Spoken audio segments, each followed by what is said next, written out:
We moved into the townhouse right off the main stretch of the boulevard in the late summer of 2005.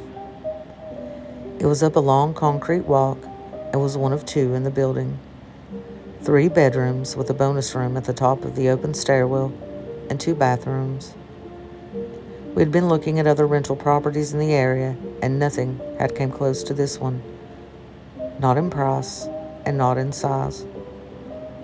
The landlord was super laid back, which was a plus, and he took us to look at the property right at dusk. The electricity wasn't on at that time, so we only had a short time before dark, but we made our way through the house, peeking in each room as quickly as we could.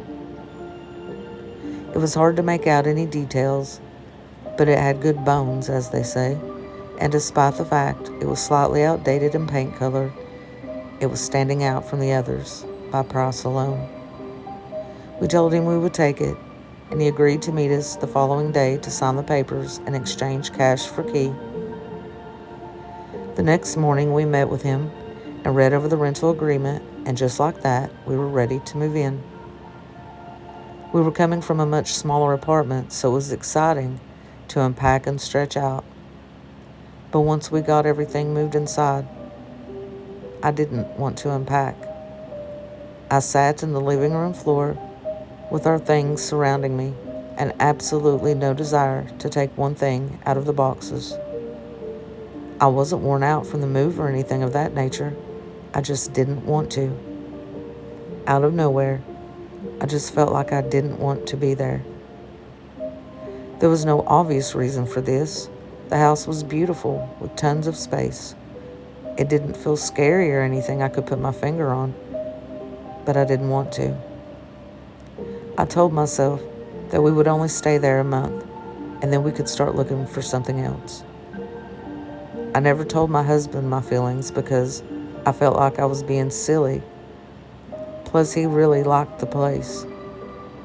So, I did unpack, slowly but surely, and before we knew it, a year had went by.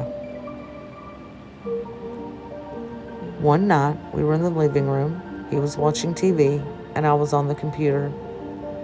I was facing the wall, sitting at my desk, and he was right beside me on the couch, facing the opposite direction. All at once, he grabbed my arm. I looked up, and he had a strange look on his face. He was staring, and it freaked me out. I quickly turned around and asked him what was wrong. I thought maybe he felt sick or something. He didn't say anything at first. Then I followed his eyes across the room to the kitchen door. He then began to explain that while he was watching TV, he thought he saw something out of the corner of his eye. It did it a second time, and when he looked over, he saw what he explained as a small, child-sized dark figure poke its head around the corner of the kitchen door. It stayed there for a few seconds, then slowly retreated. I stared hard into the direction he was still locked on, and I saw nothing. Of course, I believed him. The look on his face alone was proof enough that something had scared him.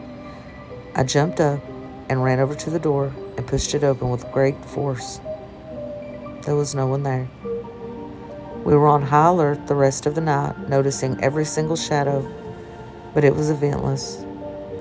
The next morning we spoke about it, but the bright morning sun seemed to chase away any fear, and we went about our day. For weeks, nothing happened. I would pass by the door to the kitchen and be sure I was going to see the boy, but he never showed.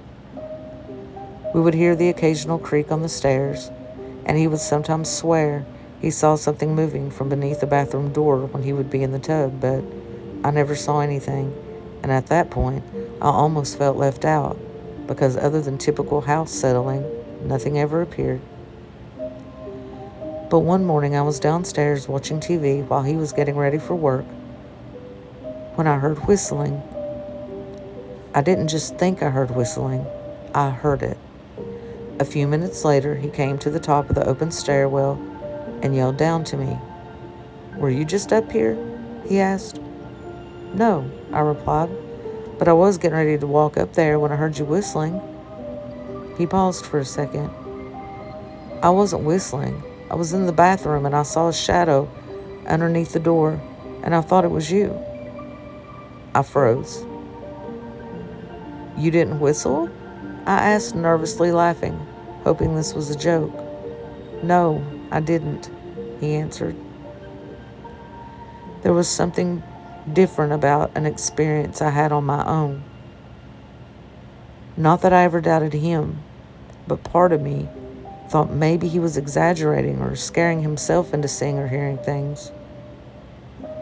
That day I found out he was right. And that day I found out that maybe I was right a year ago when I didn't want to unpack. Thank you for listening. Please subscribe and sleep well.